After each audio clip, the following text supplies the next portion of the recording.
bem. A gente trabalha com pesquisas e a gente utiliza muitos aparelhos. A gente foca muito na questão da sensibilidade das chames, mas também em detectar evidências através dos aparelhos, né? A radiestesia e os aparelhos eletrônicos que a gente possui. É, temos a caixa de espíritos, né? O Spirit Box, que fala, e a gente geralmente tem uma conversa inteligente por ali.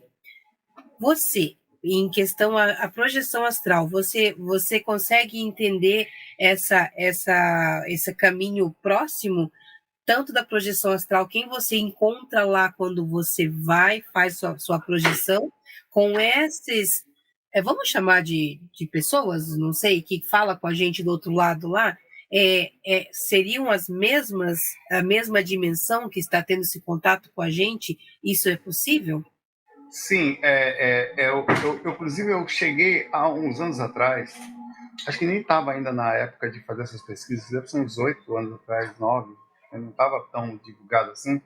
Eu tentei fazer um pouco de pesquisa, justamente por isso. Como que começou o meu questionamento? Eu comecei a perceber que o contato espiritual ele acontecia muito quando eu estava em catalepsia projetiva, quer dizer, na paralisia do sono. Tá? E naquele estado, não só o contato espiritual, mas equipamentos eletrônicos sentiam interferência no meu corpo espiritual. Explico. Eu tenho não está aqui, mas esqueci ainda na outra casa que eu me mudei recente.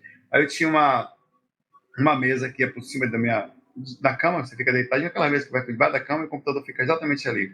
Eu estava ali estudando para a faculdade, programando, até que dei um sono muito grande, eu fechei o notebook, hibernou, e ali rapidamente entrei em paralisia do sono. E aí minhas mãos espirituais saíram, que são para as mãos, elas saem mesmo, é bem comum, as membros inferiores.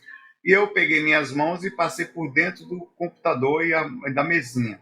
Na hora que eu passava por dentro do computador, eu senti o campo magnético do computador fortíssimo sobre as minhas mãos, sistema energético.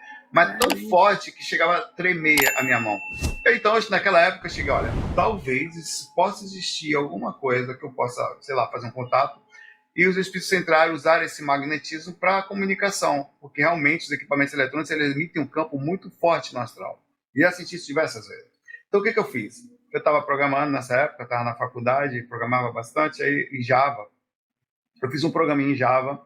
Foi uma Você é da área da TI, então, né? Sou da área de TI. Eu fiz um programinha em Java, onde esse programinha, qual que eu fiz? Eu não usei nenhuma API, eu fiz à mão um código limpo, do começo ao fim, nenhum método específico do programa, todo na mão, onde você emitia só um código mais simples possível, que era um bit, que era um 0 ou 1, uma onda só, né? Uma ondazinha.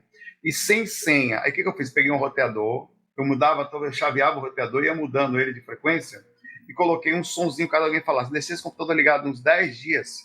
Aí o que eu pensei? Um espírito inteligente pegaria esse código, compilaria lá no lado de lá.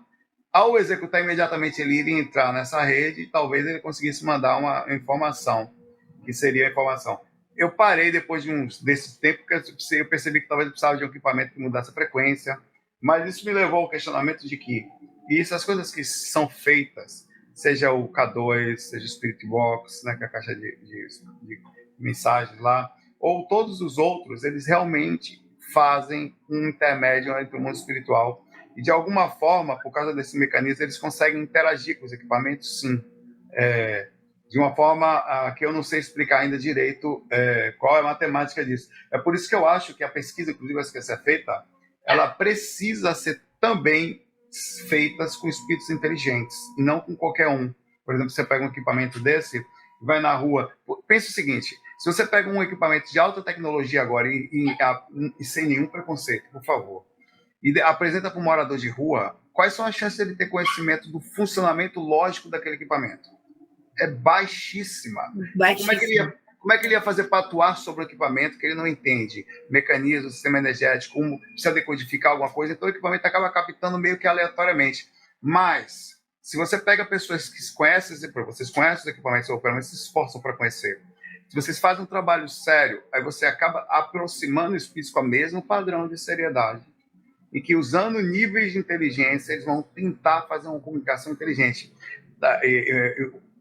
com os equipamentos. A interação, olha que interessante, olha como os espíritos interagem comigo em catalepsia projetiva para você ver como é funcional.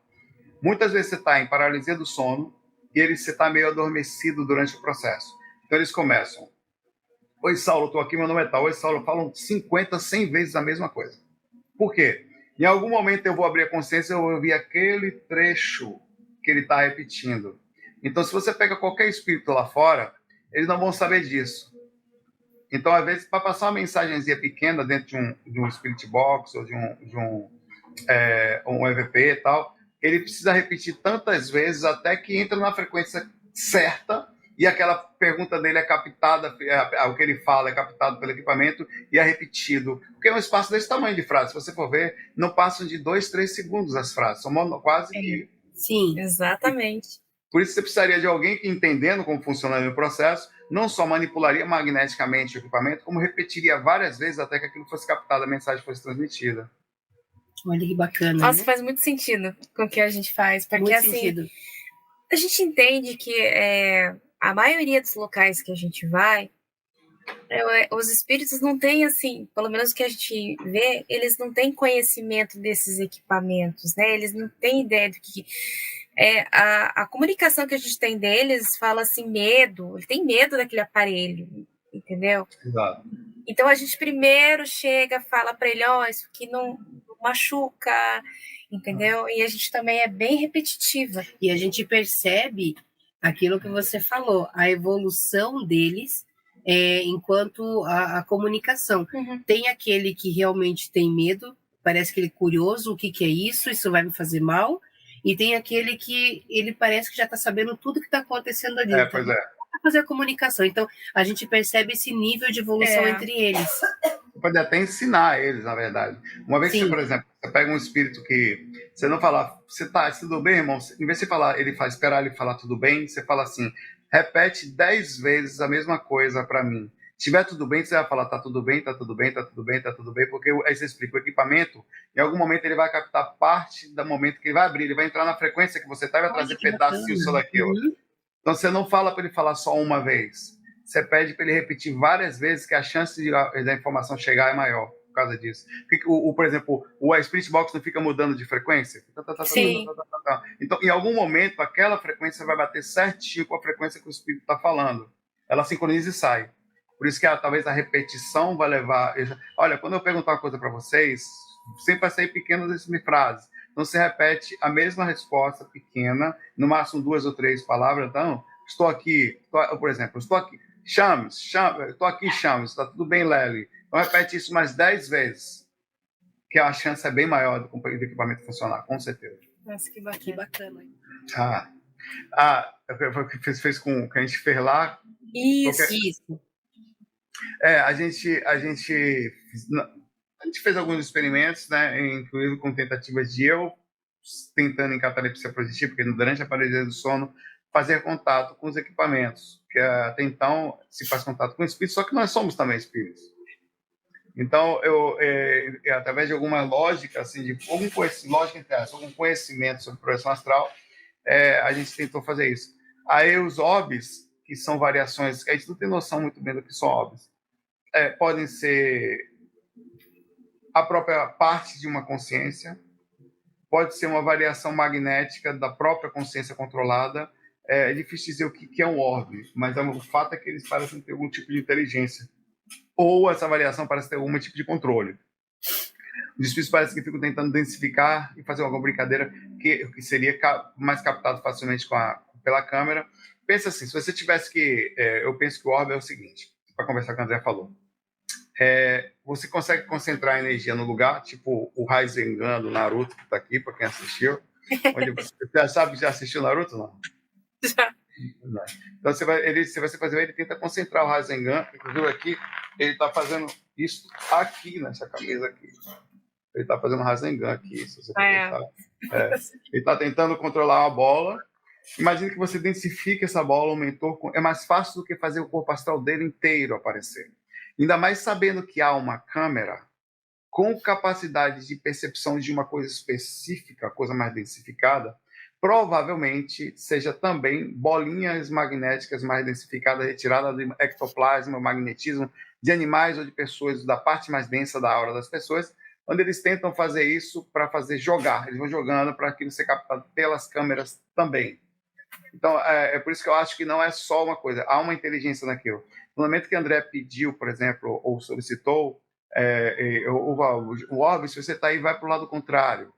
Então, o mentor pode, um espírito com conhecimento, ou mesmo, pode muito bem fazer essa densificação, fazer um Rasengan astral, ou então um Hadouken, jogar para algum lado específico. Então, faz bastante sentido essa interação, e é uma das coisas que também vocês com conhecimento, assim, podem solicitar aos espíritos.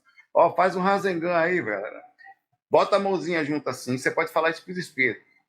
Concentra todas as suas energias nas suas mãos.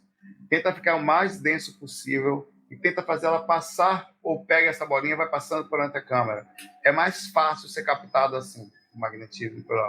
Porque para a câmera captar, é preciso que haja uma densificação proporcional à frequência que está sendo ali atingida. Então, por exemplo, uma energia totalmente sutil não vai ser captada pela câmera. Então, é preciso que haja uma densificação para que aquilo aconteça. Então, solicitar aos espíritos que passem ou consigam ajudar nisso é muito legal. A gente trabalha muito com impulsos elétricos quando a gente vai fazer pesquisa, né? Para estimular a energia do local a fazer esse contato com a gente, né? Esse negócio do... é interessante. O pessoal faz um Rasengan aí, peraí que eu tô falando. Aí você pode explicar para ele, você vai num lugar que o espírito não tem muito conhecimento. Aí uma coisa você vai falar para ele, pessoal, ele está tentando fazer um contato, é uma coisa boa, é uma forma você já chegou com respeito, tenta falar, aí você ensina para ele para ou repetir a mesma frase várias vezes, por exemplo, no Spirit Box. Para o Spirit Box é importante a repetição, que vai pegar uma frequência certa. Já para a câmera, o Kinect, as câmeras específicas, as câmeras especiais que tem também, é importante que se consiga pedir para fazer essa concentração. Aí essa energia ela pode ser tirada de animais ou de auras mais densificadas, ou pode solicitar aos mentores ou alguém que faça em direção magnética para as mãos e começa a jogar bolinhas no ambiente, que as câmeras conseguem captar, e você faz uma interação inteligente. Já perguntou? Se isso for sim, joga uma bola para a direita. Se for não, para a esquerda. De repente você está tendo uma interação inteligente durante o processo.